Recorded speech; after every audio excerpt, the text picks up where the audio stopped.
अस्सलाम वालेकुम नाजरीन, नादिर उर्दू न्यूज में आपका इस्तकबाल है। चलिए जानते हैं आज की खबर। वंचित बहुजन आघाड़ी के रियासती तर्जुमान फारूक अहमद ने मीडिया से मुखातिब होकर अपोजिशन पार्टियों पर जमकर नुक्ताचीनी की। सबसे पहले तो कांग्रेस और राहुल गांधी जो भारत जोड़ो का अभियान चला रहे हैं, इनको पहले तो ये बताना चाहिए देश को कि भारत टूटा हुआ है क्या। अगर भारत टूटा है तो किसने तोड़ा है, क्यों तोड़ा है? क्योंकि इस मुल्क के अंदर लगभग अक्सर इनकी हुकूमत रही है, कांग्रेस की। यानी अब तक के पूरे 72 सालों में मुझे लगता है कि 60 साल के करीब कांग्रेस की हुकूमत ही रही है। तो इनकी हुकूमत में भारत टूटा है क्या, भारत तोड़ा गया है क्या, मैं किसने तोड़ा, किन वजहों से टूटा? अगर इनके रहते हुए भारत अगर टूट गया है, जिसको जोड़ने के लिए निकले, तो पहले तो उनको देश से माफ़ी मांगनी पड़ेगी कि ये भारत को संभाल नहीं पाए, भारत टूट गया। फिर उसके बाद वो जिन वजहों से टूटा उन वजहों को दूर करना चाहिए, लेकिन होता तो नज़र नहीं आ रहा है। अब इसके ऊपर पहला सवाल तो ये होता है कि सावरकर की फ़ोटो लगाकर ये जगह जगह पे भारत जोड़ो की होर्डिंग बैनर लगा रहे हैं। तो सावरकर की कौन सी आइडियोलॉजी को आप मानते हैं? आज देश के अंदर जो आरएसएस काम कर रही है वो सावरकर के ही एक विचार के ऊपर बड़ी हुई संगठन मानी जाती है, और आरएसएस देश तोड़ रही है। और आरएसएस के ज़रिए, बीजेपी के ज़रिए अगर देश टूटा हुआ है, तो आरएसएस और बीजेपी के जनक जिनको माना जाता है, उन्हीं सावरकर के पोस्टर लगा के ये भारत को जोड़ने वाले हैं क्या? और अगर उनके पास में इसको सोल्यूशन नहीं है, क्योंकि हाल ही में तो लग नहीं रहा है, क्योंकि अभी कुछ मुस्लिम नौजवानों की गिरफ्तारियों के ऊपर कांग्रेस का मौक़िफ़ तो बिल्कुल आरएसएस और बीजेपी के लाइन पर रहा है। आरएसएस और बीजेपी जो कह रही है उसी लाइन के ऊपर राहुल गांधी का स्टेटमेंट आता है, उसी लाइन के ऊपर महाराष्ट्र के नाना पटोले का आता है। तो फिर इनकी लाइन अलग क्या है? किसानों को लेके इनके और बीजेपी की पॉलिसी में कोई इख्तलाफात है क्या? प्राइवेटाइजेशन को लेके कोई इख्तलाफात है क्या? और फॉरेन पॉलिसी को लेकर कोई इख्तलाफात है क्या? नहीं है। अगर तुम दोनों भी एक ही पॉलिसी चलाने वाले हो तो फिर उनसे हटकर आप क्यों हो? और जो समाज इनसे टूटे हैं, आज आप मुझे बताइए कि इस कांग्रेस के साथ सेक्युलर विचारधारा के लोग क्यों टूटे हैं? क्यों आज कांग्रेस जीतने के काबिल नहीं रही है? क्यों 2014 में 40 वाली पार्टी आज 44 के ऊपर नहीं गई, 2019 में भी?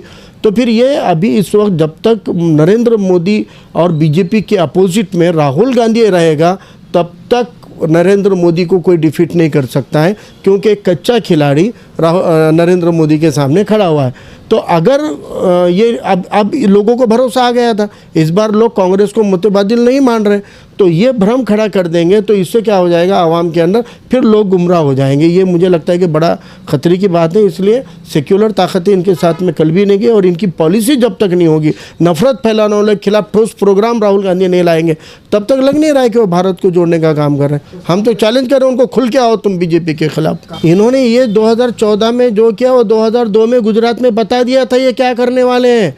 और तब सेंट्रल के अंदर गवर्नमेंट किसकी आई 2004 में? इसी कांग्रेस की आई ना। तब इन्होंने ईमानदारी से अगर गुजरात मामलों को अगर ईमानदारी से चलाया होता, जबकि सुप्रीम कोर्ट ने सीबीआई कोर्ट बाहर कर दिया था, मुंबई में शिफ्ट किया था, और यहाँ पर जो हुकूमत थी वो भी कांग्रेस की थी। इन्होंने अगर ईमानदाराना रवैये से अगर उस वक्त ये गुजरात मामले को संभाला होता या अदालतों में चलाया होता, तो ये लोग जेल में होते आज। तो आपने 2002 में जिनको छूट दी थी, महज इसलिए कि हिंदू नाराज़ हो जाएगा बोलकर, हिंदू अपीसमेंट और हिंदू खुशामद का जो पॉलिसी कांग्रेस ने किया है, उसका नतीजा है कि आज बीजेपी और आरएसएस इतनी ताकतवर हुई है। 1979-80 के दौर में जो बीजेपी के 2-3 खासदार भी नहीं थे, सिर्फ 2 खासदार वाली पार्टी आज 325 खासदार की पार्टी क्यों बनी? इनकी पॉलिसियों की गलती से। वो पॉलिसी इन्हों डबल सुधारने वाले हैं क्या? ये बीजेपी के आरएसएस के खिलाफ ओपन प्रोग्राम लेके आने वाले हैं क्या? ये सवाल का पहले इनको जवाब देना चाहिए, वरना वो कौम को, मिल्लत को, सेक्युलर ताकतों को गुमराह कर रहे हैं। मुझे नहीं लगता कि ये कांग्रेस पार्टी का भी, ये भारत का जोड़ने का तो है नहीं। ये कांग्रेस जो टुकड़ों में बटी और जो टुकड़े हो रहे हैं, आपको मालूम है कि मुकामी लीडर के भी बीजेपी ईडी वीडी बता के इनको ब्लैकमेल कर रही। 14 से ये जो हारे हैं ना, जिनके हाथ में क़यादतें दी, अशोक चौहान रहने दो, पृथ्वीराज चौहान रहने दो, ये जितनों के हाथ में इन लोगों की ईडी पीडी सीडी की धमकी देकर इन्होंने इनसे हारने वाले टिकट दिलवाए। इन्होंने जानबूझ के हारा। वहाँ पे वंचित को बी टीम बोल के ये वो खुद बी टीम का काम किए 14 में 19 में, इसीलिए तो वो हारे ना। तो जब तक इनके पार्टी के अंदर टूटे हुए फुटे हुए ये लोग हैं, डैमेज लोग हैं, ये दूर नहीं होते तब तक भारत जुड़ेगा नहीं। इसका फ़ायदा ये ना तो उनको भारत को जोड़ना है, ना उनको कांग्रेस को जोड़ना है। भारत को जोड़ना है तो तमाम सब तबकों को जोड़ो। इस देश के हिंदू, मुसलमान, बौद्ध, SC ST इन तबकात को जोड़ोगे तो भारत जुड़ जाएगा। कोई और काम नहीं करना है, लेकिन लग नहीं रहा है इनकी वो नहीं है ना। ये खाली राहुल गांधी की जो पप्पू वाली इमेज थी, वो पप्पू इमेज के बाहर निकालने के लिए ये सब काम हो रहा है। वरना राहुल गांधी के सामने साथ में हमको कांग्रेस के दिगर यूथ लीडर भी कांग्रेस में है। आप उनको कन्हैया अगल बगल में क्यों नहीं दिख रहे राहुल गांधी के? क्योंकि पूरी गर्दी जो आई वो कन्हैया क्यों अट्रैक्ट कर लेगी, या जो भी नए लोग हैं वो उनकी, खैर उनका इंटरनल मामला। लेकिन ये भारत और भारत जोड़ने का मामला नहीं है, कांग्रेस जोड़ने का। और वो भी कांग्रेस भी जोड़ना नहीं है, खाली राहुल गांधी की टूटी हुई मूर्ति को जोड़ने के अभियान है, ऐसा मुझे लगता है। देखिए, ये जो लोग मजलिस में गए थे या जो लोग अलग अलग रिपब्लिकन पार्टियों में गए थे, ये कांग्रेस से टूटे हुए लोग हैं, कांग्रेस से उकताए हुए लोग हैं, कांग्रेस के सताए हुए लोग हैं। इनको एक पर्याय विकल्प चाहिए, इसलिए उनको जो विकल्प मिला वहाँ चले गए।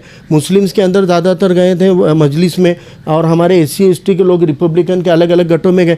लेकिन अब उन्होंने देख लिया कि ये सब मिलके बीजेपी के हक की लड़ाई लड़ रहे हैं। रिपब्लिकन के तमाम लीडरान जो है बीजेपी के साथ में मिले हुए हैं। तो अब रिपब्लिकन का जितना भी वोटर था वो वंचित की तरफ आ गया, और आज अल्हम्दुलिल्लाह इस देश का SC ST वोटर एक होकर महाराष्ट्र का वंचित के साथ खड़ा हुआ है। और जितने भी मुस्लिम लोग कांग्रेस का एक विकल्प बोलकर वहाँ गए, उनको लग नहीं रहा ना वहाँ कुछ हो पा रहा है। वहाँ पर उनकी पॉलिसियाँ जो है वो जिस मकसद से गए, हक और इंसाफ की लड़ाई को आगे बढ़ाने के लिए नहीं मिल रहे। देखो, जब तक कोई ताकतवर लीडरशिप सामने नहीं आती, और अल्हम्दुलिल्लाह मुझे लगता है कि वंचित बहुजन आघाड़ी और आली जनाब प्रकाश अम्बेडकर साहब वाहिद ऐसे लीडर हैं जिन्होंने हर बार मुसलमानों के ऊपर होने वाले जुल्म के खिलाफ में भी भूमिका ली है, OBC के ऊपर जुल्म हो रहा है तो भी लिए, और गरीब मराठा के भी हक में भूमिका ली है। आज जब मुसलमानों के ताल्लुक से बड़े बड़े मामला हो रहे, मुसलमान खौफजदा हुआ है, तो ना तो कोई सामने आना है। नबी करीम सल्लल्लाहु अलैहि वसल्लम की बेहरमती खुलेआम हो रही है। इनकी 2.5 साल सत्ता थी, इन्होंने कानून नहीं बनाया। अली जनाब प्रकाश अम्बेडकर साहब ने रेडीमेड ड्राफ्ट बना के कपिल पाटिल के जरिए दिया उनको, कहा कि इसके ऊपर कानून लाओ। क्यों नहीं लाया इन्होंने? अगर वो ला लेते तो आज हमारे अक़ीदे की तो तहफ़्फ़ुज़ होता। आज हमारे अक़ीदे की धज्जियाँ उड़ाने का काम पूरे मुल्क में हो रहा है। कम से कम महाराष्ट्र में तो कड़ा कानून बनाते, ये देखकर दिगर रियासतों को भी सबक मिलना, लेकिन नहीं बनाया कांग्रेस राष्ट्रवादी ने। और उसके लिए माफ़ कीजिए, जो मजलिस के 2 MLA अंदर है, उन्होंने एक बार तो भी पैगम्बर बिल के ऊपर आवाज़ उठाई गया, उन्होंने एक बार तो भी मुस्लिम रिजर्वेशन को लेकर सभागृह बंद कराया गया। एक आदमी बस होता है सभागृह बंद कराने के लिए, इनके तो 2 थे। और अभी मुझे बताइए कि आज मुस्लिम नौजवानों की जो गिरफ्तारियां हो रही है, ये पूरे देश को मालूम है, पूरे मुसलमानों को मालूम है कि कोई दहशतगर्दी वर्दी की मामला, वो संगठन को कोई पहचानते नहीं। और तो वो संगठन इतनी कोई आम फहीम नहीं है, उसमें कोई आम मुसलमान जुड़ा हुआ नहीं, लेकिन उसके ऊपर ये जो कार्रवाई के आड़ में मुस्लिम नौजवानों को तकलीफ हो रही, कौन सामने आ रहा है? नहीं आ रहे हैं ना। तो जब हमारे ऊपर तहफ़्फ़ुज़ का मामला आएगा और आप सामने नहीं आ रहे हो, तो फिर लोगों को क़यादत कौन सी चाहिए? ताकतवर क़यादत चाहिए जो आपके ऊपर होने वाले जुल्म के ख़िलाफ़ लड़ने का दम रखती है, बात करने का दम रखती है, सामने आने का दम रखती है। मुझे लगता है ये खाली अर्धापुर की आप मिसाल दे रहे हैं, तो अल्हम्दुलिल्लाह अर्धापुर की तो टीम साथ में आई है, क्योंकि उनको भी ये मालूम है कि अकेले मुसलमान हम जमहूरी सियासत में कुछ नहीं कर सकते, और जमहूरियत में सियासत में कोई भी एक समाज, अकेले मुसलमान कुछ नहीं कर सकते, अकेले SC कुछ नहीं कर सकते, और अकेले माइक्रो OBC।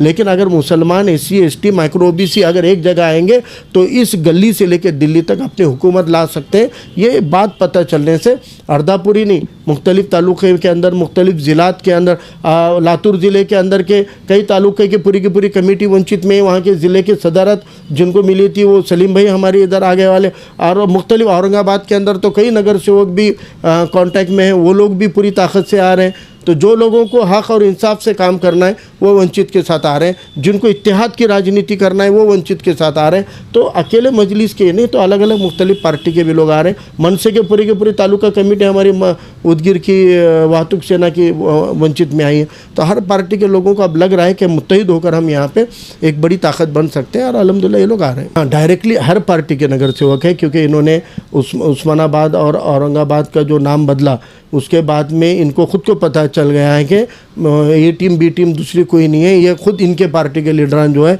वो उनके पार्टी का सौदा करते हैं, और अपनी पार्टी जिस पे खड़ी हुई है। आपने देखा कि अशोक चौहान का जो स्टेटमेंट था औरंगाबाद के नामकरण के बाद में, उन्होंने बड़ा शर्मनाक स्टेटमेंट दिया कि उन्होंने कहा कि औरंगजेब रहमतुल्लाह ने उनके वालिद साहब का कत्ल कर दिया। अरे इनको पता नहीं है ना, ये आरएसएस की शाखाओं में इतिहास सीखे हुए लोग हैं। तो ये क़यादतें अगर इस तरीक़े का, जिनके वोटों के दम पे आप खड़े हुए हो, उन लोगों के जज्बात का, उनके जज्बे की ज़रा तो क़द्र ये लोगों ने करना, ये होती नहीं दिख रही है। इसलिए तमाम पार्टी के लोग बड़ी तादाद में वंचित बहुजन आघाड़ी के साथ में अल्हम्दुलिल्लाह जुड़ रहे हैं। पहले होने तो दो, अभी देखो 11 अक्टूबर को कुछ रिज़ल्ट आया था, 11 अक्टूबर को काउंसिल कंप्लीट हो रही है। जमहूरियत के अंदर एक काउंसिल ख़त्म होने के पहले दूसरी काउंसिल का इलेक्शन हो जाना चाहिए। अरे अभी तो आपने 11 अक्टूबर 4 दिन में तो ख़त्म हो जा रही है, यहाँ की काउंसिल एक्सपायर हो जा रही, चुन के आके 5 साल मुकम्मल हो जा रहे। औरंगाबाद में तो 2.5 साल से ऊपर हो गए, वो इलेक्शन नहीं ले रहे। ये तमाम पार्टियाँ, पहले की महाविकास आघाड़ी भी अपनी सीट ज़्यादा चुन के आने का माहौल बनेगा तब लेंगे बोलकर पेंडिंग रखी। अब जो आए वाली है ये खोखे बोके की सरकार, ये 50 खोखे एकदम ओके और खाके धोके पब्लिक रोके जो बोल रही, तो यहाँ पर भी अब देखो आप, ये भी चुनाव नहीं ले रहे। इनको भी बॉम्बे औरंगाबाद जैसी कई ऐसी जगह पे लग रहा है कि अपनी सीट ज़्यादा चुन के आने का माहौल बने। फिर इनके सिंबल का लफड़ा है अभी कि वो सिंबल किसका, क्योंकि अब हिंदू की भी कैटेगरी बन गए। एक हिंदू बीजेपी का है, एक हिंदू उद्धव ठाकरे की शिवसेना का, एक शिंदे सेना का हिंदू है, एक मनसे का चौथा हिंदू है। तो उसमें सच्चा हिंदू कौन, झूठा हिंदू कौन, उसकी लड़ाई चल रही। जब तक इनके ये लड़ाइयाँ ख़त्म नहीं होते, सिंबल का सुप्रीम कोर्ट के ज़रिए जजमेंट नहीं आता है, इलेक्शन कमीशन के ज़रिए, तब तक मुझे नहीं लगता ये चुनाव लेंगे। लेकिन होने चाहिए, और जब चुनाव डिक्लेयर होंगे इंशाल्लाह आप देखिए अल्लाह के फजल से, तब तक एक बड़ी ताकत के तौर पर वंचित बहुजन आघाड़ी हर जगह रहेगी और पूरे दमखम के साथ इंशाल्लाह हम ये चुनाव में उतरेंगे। देखिए, हमको कांग्रेस के नीयत पे प्रॉब्लम है, इसीलिए हम उनकी आजमाइश पे उनको लाए हैं। और हमारा कहना है कांग्रेस को ओपनली कि तुम बीजेपी को लड़ाना चाह रहे क्या, वाक़ईतन लड़ाना चाह रहे क्या? अगर कांग्रेस और उद्धव ठाकरे साहब की शिवसेना वाकई बीजेपी को हराना चाहती होगी तो चलो हम अलायंस के लिए तैयार हैं, क्योंकि हम ये मानते हैं हमारे कई इख्तिलाफात कांग्रेस के साथ है, हमारे कई इख्तिलाफात शिवसेना के साथ है। लेकिन अगर इनके एजेंडा के ऊपर बीजेपी को हराना है और ईमानदारी से ये बीजेपी को हराना चाहते हैं, हम साथ में आने को तैयार हैं, हम साथ लेने को तैयार हैं। लेकिन एक कलमी 1 पॉइंट प्रोग्राम रहेगा बीजेपी को हराना। वहाँ पर कोई अपना मफाद, कोई पार्टी का मफाद नहीं रहेगा, वहाँ खाली बीजेपी को हराना। आज अगर किसी एक पार्टी को डैमेज करने की ज़रूरत है, एक पार्टी को हटाने की ज़रूरत है, क्योंकि ये जो पार्टी है बीजेपी, ये दीमक की तरह हमारे मुल्क को, जमहूरियत को और हमारे दस्तूर संविधान को खोखला बनाने का काम कर रही है। उसके खिलाफ लड़ने के लिए इनकी नीयत रहने दो, हम साथ में लेने को तैयार हैं। हम वही तो आजमाना चाहते हैं, हम वही कह रहे हैं कि तुमको भारत जोड़ने का नहीं, समाज जोड़ो और नफरत की ताकतों के खिलाफ आप भूमिका लो। हम ये सवाल कर रहे हैं, उन्होंने खुल के बोलना चाहिए। राहुल गांधी आ रहे हैं ना नांदेड़ में, जवाब दें।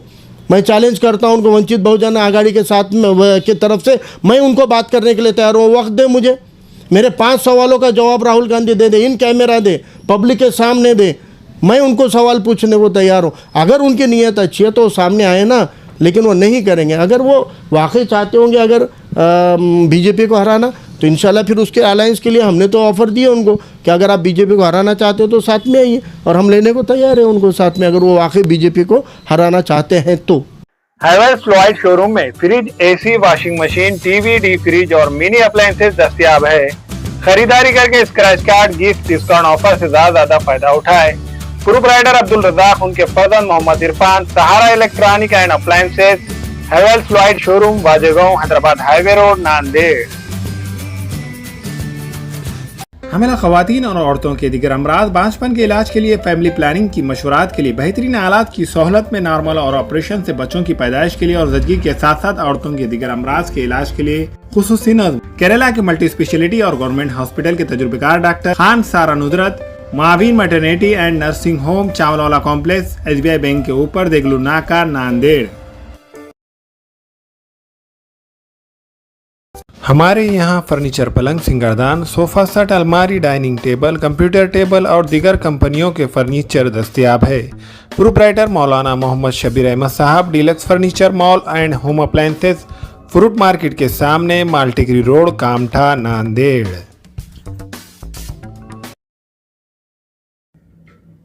अस्सलाम वालेकुम, मैं इमरान खान। हमें उम्मीद है कि आपको हमारा चैनल अच्छा लगता होगा। लेटेस्ट न्यूज़ के लिए देखते रहिए नांदेड़ उर्दू न्यूज़, और न्यूज़ के पसंद आने पर लाइक, शेयर और सब्सक्राइब करना ना भूलें।